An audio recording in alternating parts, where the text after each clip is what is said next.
Selamat siang Bapak Ibu sekalian yang dikasihi oleh Yesus Kristus.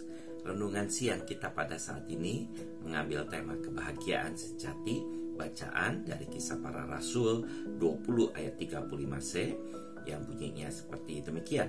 Sebab ia sendiri telah mengatakan adalah lebih berbahagia memberi daripada menerima. Bapak Ibu sekalian yang dikasihi oleh Yesus Kristus, seorang miliarder Nigeria, Femi Otedola, dalam wawancara telepon ditanya oleh seorang presenter radio, "Tuan, apa yang dapat Anda ingat yang membuat Anda menjadi pria paling bahagia dalam hidup ini?" Femi berkata, "Saya telah melalui 4 tahap kebahagiaan dalam hidup dan akhirnya saya mengerti arti kebahagiaan sejati. Tahap pertama adalah mengumpulkan kekayaan dan sarana.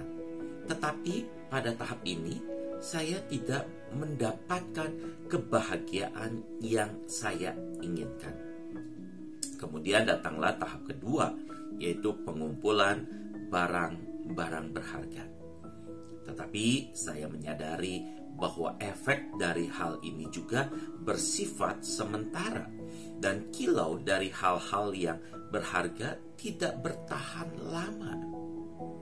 Kemudian datanglah tahap ketiga, yaitu mendapatkan proyek-proyek besar.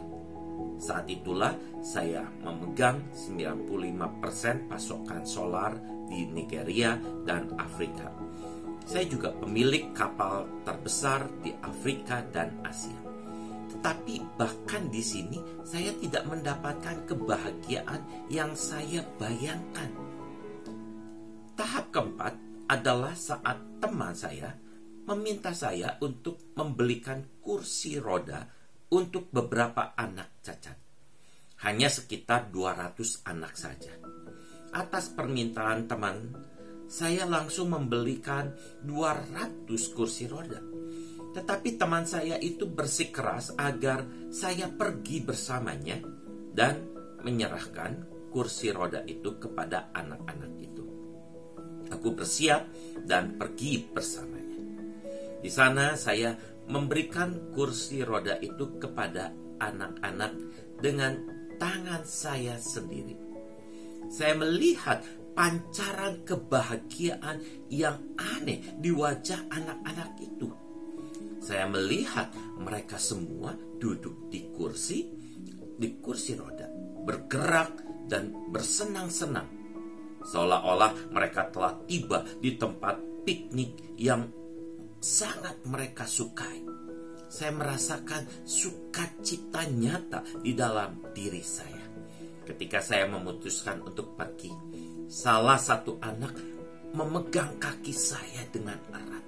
Saya mencoba untuk membebaskan kaki saya dengan lembut, tetapi anak itu menatap wajah saya dan memegang erat kaki saya.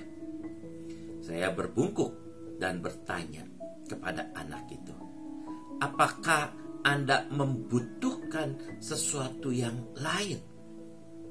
Jawaban yang diberikan anak itu kepada saya tidak hanya membuat saya bahagia, tetapi juga mengubah sikap saya terhadap kehidupan sepenuhnya.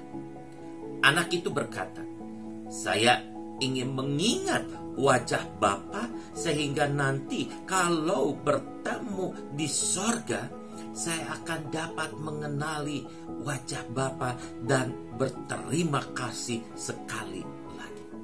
Bapak Ibu sekalian yang dikasihi oleh Yesus Kristus, ternyata mengumpulkan atau menerima harta kekayaan belum pasti memberikan kebahagiaan sejati bagi hidup kita. Mengapa? Semua keinginan kita itu hanya memberikan kebahagiaan pada awalnya saja. Setelah kita memiliki semuanya, akan menjadi biasa-biasa saja. Tidak ada surprise-nya lagi. Ibarat kita membeli handphone senilai 30 juta. Kita akan terkagum-kagum dan merasa bahagia di awalnya saja. Tapi setelah berlalu 1 bulan, ya kita akan biasa lagi melihat handphone yang mahal meskipun 30 juta. Sudah biasa saja. Berbeda dengan memberi. Mengapa? Karena dengan memberi kita akan merasakan kebahagiaan ketika kita melihat orang bersuka cita atas apa yang mereka terima.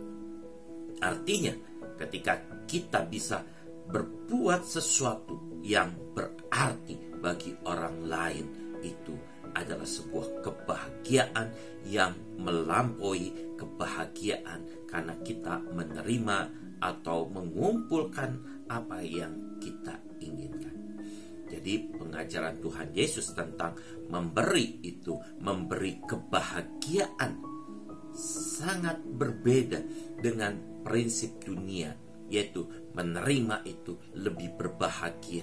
Sangat bisa dipahami dan dimengerti oleh kita. Dan pengajaran Tuhan Yesus itu sangat benar dan realistis sekali. Mau berbahagia Bapak Ibu sekalian? Mari kita belajar untuk memberi kepada siapapun dengan hati yang tulus dan ikhlas. Maka Tuhan akan memberikan kebahagiaan yang sejati kepada kita semua. Tuhan Yesus memberkati kita semua. Amin.